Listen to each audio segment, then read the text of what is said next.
qaraxyo israsaasanaya saaka ka dhacay hotelka Dayaxa ku yaala magaalada Muqdisho ayaa lagu soo waramayaa inay ka dhasheen khasaare isugu jira dhimasho iyo dhaawac.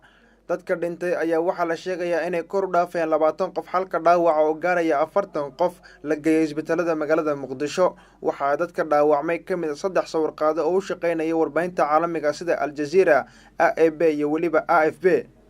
qarax hore ayaa la beegsaday albaabka hotelka Dayax halkaasi oo ay degan yihiin qaar ka mid ah xildhibaanada cusub ee baarlamaanka Soomaaliya. qaraxa labaad ayaa la sheegayaa inuu ka dhashay gaari ay wateen maleeshiyaadka hotelka gudaha u galay. ciidanka ammaanka Soomaaliya ayaa sheegay in la soo afjaray howlgalkii hotelkaasi lagu soo badbaadinayay ee Dayax. ciidanka ammaanka Soomaaliya ayaa sheegay in la soo afjaray howlgalkii ay ka wadeen gudaha hotelka isla markaana lagu soo badbaadinayay dadka. ururka Al-Shabaab ayaa sheegtay inay ka dambeeyeen weerarka ka dhacay hotel Dayaxa magaalada Muqdisho.